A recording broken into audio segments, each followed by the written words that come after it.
sorry,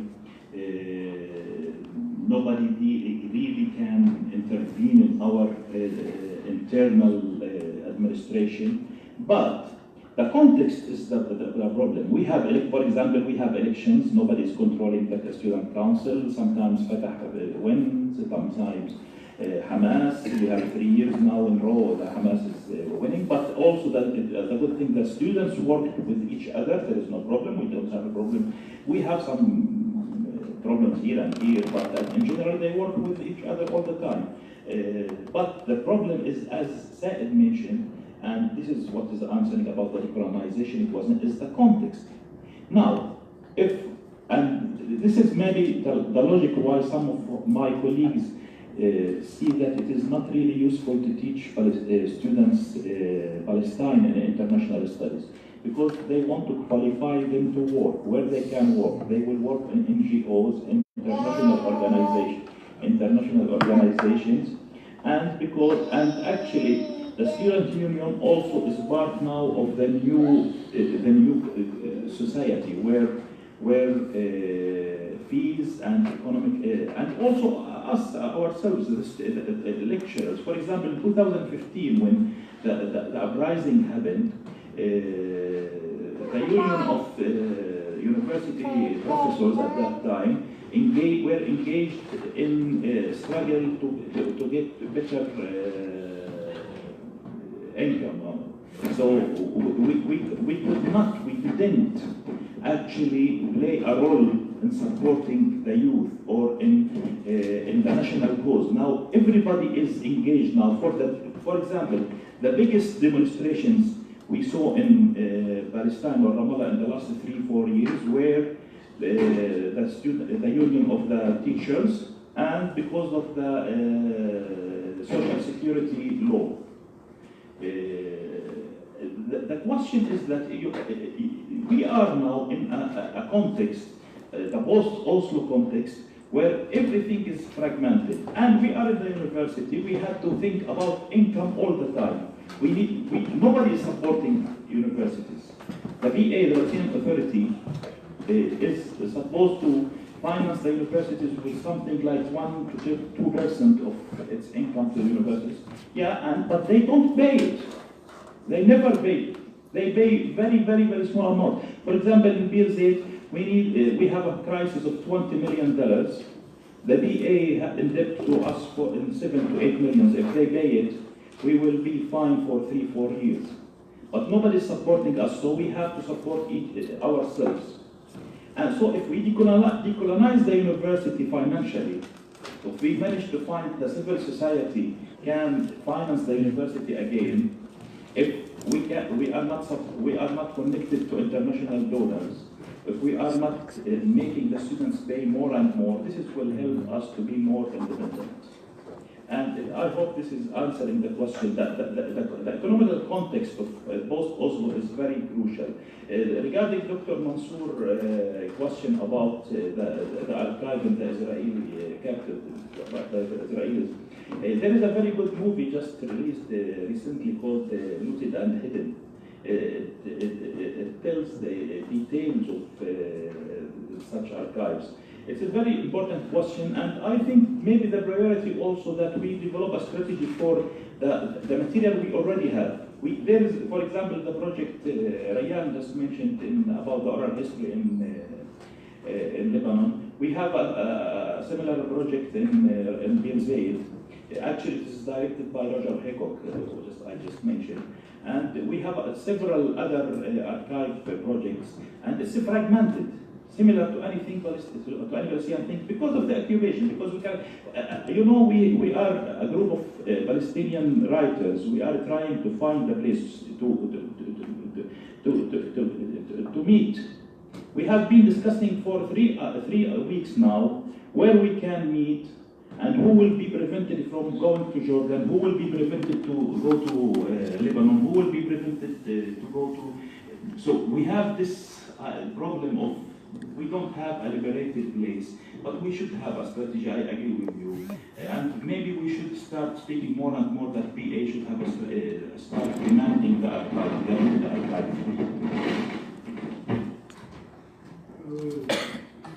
Well, I agree. Maybe I should have phrased that maybe just a little different. No question that the political formation of settler colonialism, the Zionist ideological framework cannot be separated at all from the economic foundation that represents what we know as Israel and Palestine. Definitely, look, Israel itself, in the early 60s, we looked at it solely as a military garrison state. That we used to say that it is the policeman of the U.S. in the Arab world. And the economic foundation of Israel originally was a mix of economic frameworks. In the beginning, it posed itself as being social democratic, coming out of the social democratic movement of Europe, and actually with some embryonic reflection of socialism. So that we had the kibbutz, and we had a certain argument that some of the national industries were nationalized within the framework of state socialist formations. That, of course, is all gone. Today, Israel is an integral part of the neoliberal world frame, so that the stratifications that was spoken about earlier within Israel is reflective of that. The fact is that the neoliberal agenda is deeply impacting the population, the Israeli population. So we saw a few years ago what they call the Occupy movement, reflecting the fact that the neoliberal agenda is affecting the domestically. It's separate from the whole question of the colonial reality in Palestine, the West Bank. Now, yes, Israel is, as a result, a very critical nexus to the U.S.-European agenda in the Arab world. It is critical in its establishment and penetration of U.S. financial interests, both within Israel proper, but also the Arab regimes, and as we see the going back and forth, the whole question of Saudi Arabia, the whole question of Qatar, the whole question of the Arab regimes, more and more collaborating both politically and beginning to openly discuss economic relations with Israel. And that means deepening their relationship with the U.S. That's what it's about. So we see that. Now, just as the U.S., in order to develop its capital system, had to conquer the whole continent of the U.S., from the east to the west, developing the railroad, destroying the indigenous people or subordinating them. That is also the objective politically of the Israeli Zionist project, in order to be able to facilitate the deepening of U.S. financial capital interest in the region. That's what the essence of it is. So yeah, I'll qualify what I said. But also, remember this, and also the Israelis, of course, are very much integral in the whole question of the military-industrial complex. It is also part of that worldwide system, which of course Europe also is part of it, and the U.S. is part of it. But capital always, despite everything, as much as it makes profit out of war, it actually pursues a bigger profit rate on the basis of stability. And that's what they're pursuing. The interest is they want to be able to vanquish the struggle of the Palestinians, subordinate the Arab masses, in order to be able to have what they value most, the continual return of profit under the most ideal conditions, stable, stable, stable. Yes. Thank you so much to the panel. That was one of the, I must say, one of the best and most inspiring panels I've ever Sorry to interrupt you. Can you introduce yourself? Oh, I'm Victoria Araj. I'm from the University of Bradford. I had to miss the first panel because I was doing my presentation, and I don't know if the academic boycott was brought up. Has it been? No, I mean in the previous panel. Not expanded, just mentioned. Yeah, just mentioned. I think what you were saying about obviously the structures that being the imperial structures and the colonial structures and the role of Seville as the heart of this colonization of South America. Sorry, I don't know the correct. The Americas? The Americas. Yeah, the Americas. And I feel the same interaction is really going on today and right now with this conference. For example, the University of Seville is part of the European Research Area. Who else is part of the European Research Area? A number of Zionist institutions, actually all Zionist institutions are members of the European Research Area.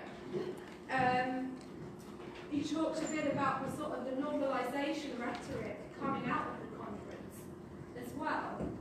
And I think that we really have to remember that Israeli academic institutions are the intellectual and technological hub of the ethnic cleansing of the Palestinian people.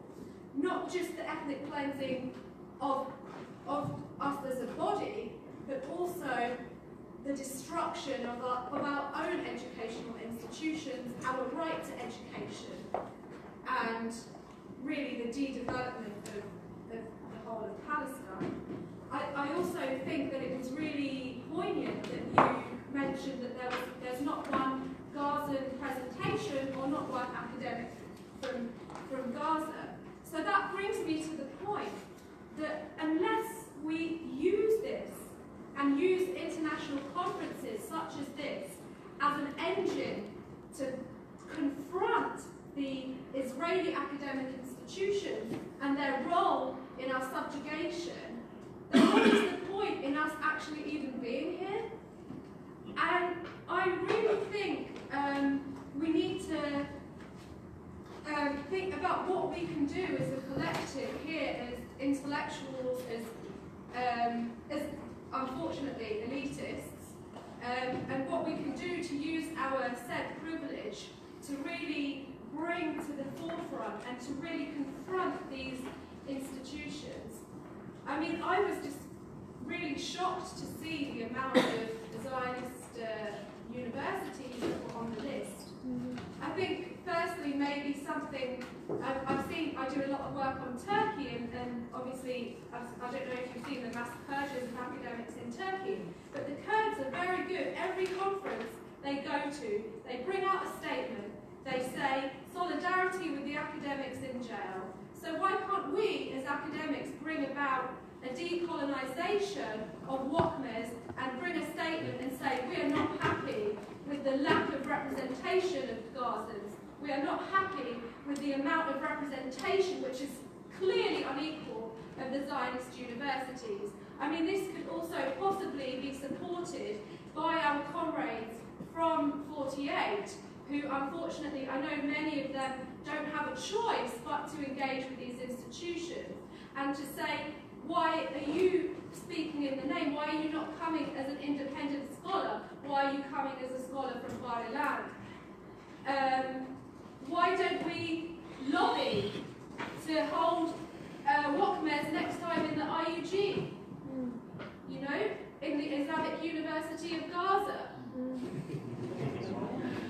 Thank you, Victoria. Thank you.